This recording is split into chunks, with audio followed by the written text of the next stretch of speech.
Okay, good morning. Doing a reaction to TimCast IRL. He's apparently huge. I don't normally watch him. I don't know that much about him. But this morning, a lot of people scroll Facebook in the morning. I scroll YouTube. And so this morning, this video popped up. And to be honest, there's so many videos talking about Californians leaving the US, flooding Mexico, etc. And so when this popped up, I thought, you know what? It's a topic I want to discuss, and so we're going to react to what Tim, and I have no idea who these other people are because I think it's valid. These are important discussions to have, especially if you're considering moving to Mexico. So real quick, I'm Anne. I've been in Mexico for close to 3 years now. Okay, we're like 4 months shy of 3 years, so we're 2.5 years in. So I just want to react. LA Times writes, Californians and other Americans are flooding Mexico City. Some locals want them to go home. Many such cases. Amazing. Sure. Fernando Bustos Gorazpi was sitting with friends. I have not read this article. We're the only brown people, said Bustos, a 38-year-old writer. We're the only people speaking Spanish except the waiters. That's what I thought was the funniest line. We're the only people speaking Spanish here. We feel cut out of our own. Huh. The influx, weird, which right? accelerated So you since don't like the start to of taste COVID. your own medicine. It's not, yeah. Well, but it's not Mexico. It's people coming from Guatemala, Honduras. They're coming from South America. They're Mexican. coming from Africa. No, I totally agree. I mean, it's more than just Mexicans coming across the southern border, but this highlights the point. Oh, so you don't like it. Okay. No, Well, but I most really don't, don't know, but and most are against people coming to America too. Like Mexicans, they typically are really. I'm already getting pretty heated because the reasons Mexicans are coming to the U.S. and not, again, they're right, it's not just Mexicans are coming to the U.S. and the reasons Americans and other, let's say Canadians, are coming to Mexico, very different reasons. And so I feel like it's apples to oranges. It's not the same. To suggest that it's the same is glib. It's glib and it's not accurate. Really against illegal immigration. Yeah, they were really angry that the Central Americans were coming up from Mexico. Right. So what we're really seeing is that what I think you'll see from this is that people who love their countries, who work hard and support their nation, regardless of their cultural background, their ethnic background, don't like it when other people come to where they are and disrupt their way of life. And Americans were doing this because of COVID. People were leaving the United States because of the lockdowns and the restrictions, and Mexico was free. And Canada. Yeah. And so now Canada. they're coming here, they're bringing their problems with them. I see it as perfectly predictable that citizens of Mexico City would be upset that other people from a different country are coming into their country and changing their way of life. Yeah, I think one of the most important things, even if you're talking about globalism, you need to have sovereign national borders. Yes. Because people need to be able to set their own laws based on their cultures and their ways of life. There are people who want a one world government, right? It will never happen if borders are dissolved, because people will be fighting with each other endlessly. It's the same as in nationalism. You need statehood because you can't have Exactly. a national police force on every street corner. You got to have local Unless you're a laws. really small country, maybe. People who understand But the yeah. local community problems, how to solve them. Federalism. You can't solve Right. them from far The away. size, especially of But the I mean, U.S., like, Canada, even thinking Mexico. about this is kind of funny. We don't have You need borders between states. states You in the way absolutely the countries do. And so what happens when someone from Michigan, I think I was expecting more a reaction to this post and not, but okay. looking for work, goes to New York? People keep flooding to the cities because cities have jobs and their areas don't. That hurts everyone involved.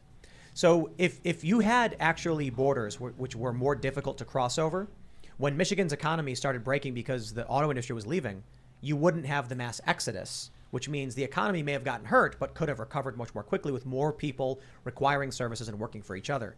Instead, families left in insane numbers, and then the economy just buckles and collapses because there's no one left to support to support the state. I guess that would be like multi-statism. I don't know. Like multinationalism would be like when a corporation has their headquarters in the United States, but all their production or that bunch of production is overseas, out of the United States. So like maybe you live in Michigan, but you work in Minnesota or something like that. It's legal and it's totally. Oh, that's so interesting. I think I've thought of this concept in terms of countries as opposed to states. So states are valuable because they provide local laws. Same for cities and districts and all. I get that they're catering to, they should be catering to the needs of the people. And each state, each city, each district, arguably, has different needs based on so many different things. I did not think of it in terms of people leaving a state and moving, because I would have said to the people in Michigan in this example, like, good on you. Like, don't be scared to leave your home and go to another state or another country if that's where the job is at, if that's where you can make a living for yourself, if that's where your dreams can come true. Like go. But it's interesting from this concept of they are hurting their home state. And I've really never thought of it from a state viewpoint. Maybe because I've always traveled, like my whole life. Since I was 2, my family has traveled, and I've moved to many states within the U.S., as well as a little bit overseas, but predominantly as a child, I moved within the U.S., hopping states, like no big deal. But it's true that if we all did that, then that would be a detriment to the state. It would be a detriment to the people who stayed. I can see this. It's just not something I ever really thought about. I have thought, since I apologize for the politics, but apparently I'm reacting to politics. So Roe versus Wade, which I don't think a lot of people have actually left the U.S. because of Roe versus Wade, and I'm very happy for that, because it's illogical. I think if you're ever unhappy with the political state, if you care about the politics of your country, or in this case your state, right, you stay and fight. Those of us who travel all the time, who are leaving all the time, while I advocate for that, the reality is, not only as a traveler do I miss family members' birthdays and weddings, and I miss a lot of things from a family level, I also miss a lot of the political stuff. Now, I'm happy for it, because I don't consider myself overly political, but it also means, like, let's be honest, I'm never going to help. If I continue with what I'm doing now, I'm never going to help the U.S.'s government. And I love the U.S. Please know this. I am very proud to be an American, but I'm also a huge fan of traveling. I'm a huge fan of being in new environments. And that overrides my desire to stay and fight. But realistically, if we all did that, then the U.S. as well as other countries would collapse. And I'm not for that. So I appreciate the people who stay and fight. Similar to, and maybe it's related, I'm also divorced, right? I didn't stay and fight when I saw that my marriage was not what I needed it to be, or what I wanted it to be, what I expected it to be. But I also know people who stayed. I have family members who stayed in marriages that were, at some point rocky and not desirable. And let me tell you, they're happier now. They made their current situation better. Say hello to the camera. And they stayed and made their marriages work. Yeah, so it makes sense what he's saying in terms of hurting the economy when you leave, and then when a very different culture, if you will, comes, especially in large numbers, that it can have an effect. But again, I never really thought of it in a viewpoint of among the states, because I have a legal state, but I don't really claim a particular state, because I've always just moved. But when you see multinationalism, that's pretty destructive. They don't have any allegiance to the United States, even though they're raking in all the benefits of tax law. This was one of my frustrations with the 2017 tax bill, that I thought it favored the corporations too much over the small businesses, because these corporations were not America first. They have no inherent loyalty to this country. I made this complaint to the White House. We should have had more favorable terms. And vice versa, since I'm in Mexico. When American companies come to Mexico, those corporations, they don't care about Mexico or the local they care about Mexico as a customer, maybe, but they don't care if they destroy the environment. They don't care, ultimately, I think at the end of the day, they don't necessarily even care if Mexico's a customer, because they want the cheap labor. The reason why the plants came here is the cheap labor, which funds other parts. There's a lot here. Well, what do you think about the idea of a global minimum tax for corporations? The idea, I guess, is that a company in the United States will be like, we're going to move our headquarters to this country where it's cheaper. To get a tax break. Right. So the idea is, if all these countries agree to a treaty, it'll stop the corporations from moving, and it'll stop from moving and getting. Yeah, I don't know if I've given a ton of thought to it. I don't think I'm opposed to it in principle, but I think what he's what he's not mentioned yet. Again, if we talk about Mexico, they're coming here. I don't know what kind of a tax break corporations get when they move to Mexico, but in addition to the tax break, they also get, I imagine, much more affordable labor, much more affordable workforce here than in the U.S. So how do we prevent that? If a corporation comes from another country, do you make them pay the local people whatever they would pay in their home country? that would prevent the move? Would preventing the move be bad? There's also a benefit to Mexico. It may not equal the benefit to the US. As an American, I understand keeping businesses in the US, but from a global perspective, I don't like the idea of underdeveloped nations, which Mexico is not. Mexico, I don't think would be under that category, but my point is, having that huge divide, does it not equalize at least a little bit that we are able to go to other places? People argue, let's say there's a Walmart here, and they're like, don't support Walmart. When I go to Walmart in Mexico, I am the minority. I as an American, as a foreigner, I am not the majority going to Walmart. The majority are the locals. And so clearly the locals appreciate either the products Walmart has, and of course the people working there are locals, right? The cashier is a local, you know? So, okay, I thought I was gonna react to the Speak in Spanish commentary, but turns out we're reacting to more. Okay. Let's read some more of this LA Times story because I do think it's kind of funny. They say at Lardo, a Mediterranean restaurant where on any given night 3/4 of the tables are filled with foreigners, a Mexican man in a well-cut suit recently took a seat at the bar, gazed at the English language menu before him, and he sighed as he handed it back. A menu in Spanish, please. For those of you who do not know, I am not fluent in Spanish. I have what I like to call transactional Spanish. I can go to a restaurant, I can go to a store, I can ask for services, often in Spanish. I'm not speaking fluent Spanish in my transaction, but I can get the point across. Whoever I'm talking to understands the gist, and we're able to make things happen. When I go to a restaurant, I am offended. I shouldn't be. It's so blatant that I'm foreign. It's so blatant that I don't speak Spanish that I should not be offended, but I am offended. I'm equally offended when I go to a restaurant, especially breakfast restaurant, and they don't give me tortillas and salsa. Like I didn't know this. When I first came to Mexico, I would assume, okay, in this restaurant, they don't give salsa and tortillas. But then when I look around, other people, locals, are getting salsa and tortilla, and I'm like, maybe it's because the customer is asking for salsa and tortilla, and maybe that's why. But I really do think it's because I'm foreign, and I think there's an element of maybe a lot of us don't eat the tortillas, you know, and the salsa. It took me a while to make any significant, you know, to put any significant amount of salsa on my plate, like a year plus before I got really comfortable with testing lots of different salsas and using them. So I can see from a restaurant perspective that they might think it's a waste to put salsa on my table and I'm not going to use it, or to put tortillas. But now that I especially use it, I get offended. I'm like, why do I have to ask? Like, normally if I were a local, you would put salsa and tortillas. So I get offended. I don't get offended. I don't get mad, but like I wish I didn't have to ask. But clearly foreign, makes sense.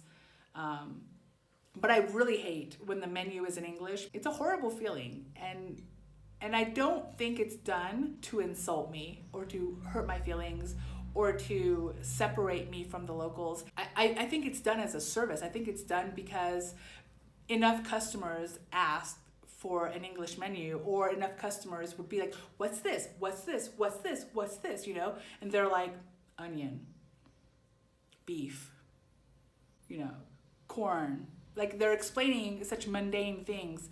And because it's not their first language, it might be very difficult, right? It wastes their time, if you will. So that's probably why they create English menus. But yeah, I also, and part of it's because I want to practice. I want to practice my Spanish. And the more I see words in Spanish and hear words in Spanish, the better I'll get. So I feel like it slows me down as well. But I get really, like, whether it's a Facebook ad, whether it's a post, whether it's a menu, if it's in US dollars, then I get really, especially here in San Cruz, like, where would I even get US dollars, first of all? Like cash US dollars, stop it. Everything should be in pesos, all right. Yeah, I vibe with this so hard. I grew up in Surrey, BC. If anyone knows, like the area that I grew up in is like 70% immigrant now. It's pretty wild. And you go to some places and it's like I literally can't order food here because no one speaks English. About a year ago, I went to visit family in Georgia. I went to a Steak and Shake, and instead of using the drive-thru, I walked in. And the only person that spoke English was the drive-thru attendant. Everyone else spoke Spanish. Like, it took me a minute. I was like, oh, that's okay. And I understood the gist of what they were saying, but I was like, that's my first experience living in the U.S. and going to an establishment and having only Spanish be spoken. And the guy at the drive-through window, he was busy. He couldn't come and help the very, very few of us that were coming inside. And so the struggle was like, I was at that moment glad that I understood Spanish a little bit, but I was honestly too shocked to actually order. I was taken aback. I had to leave and come back later because I was not expecting Spanish in my home country. But it is a thing.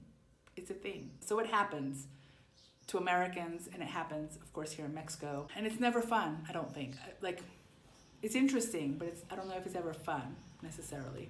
If LA Times writes about someone who's brown having the exact same experience as me, because we're all human and we all enjoy being able to speak with other humans around us and being able to read our menu, suddenly it's not racist when someone else has the exact same internal experience. Wild. Yeah, I don't know. Did I sound racist when I said that people were speaking Spanish in Georgia? It just took me back. Big picture, it's not that big of a deal. And I think the world is becoming more and more global, so I think overall that's good. But also a reason to learn Spanish, even if you're not leaving the U.S. Like, I think Spanish is such a growing language, especially in the U.S., right? Especially on the continent we live in. I was in Turkey, and everyone's speaking foreign languages, and then I hear two people speaking with a North American dialect, and then I was like, "Hey, are you Americans?" And they're like, "No, Canadians." And I was like, "Good enough. What's going on? What are you doing?" Like, "Hey, someone I can talk to." And then we talked, and facts.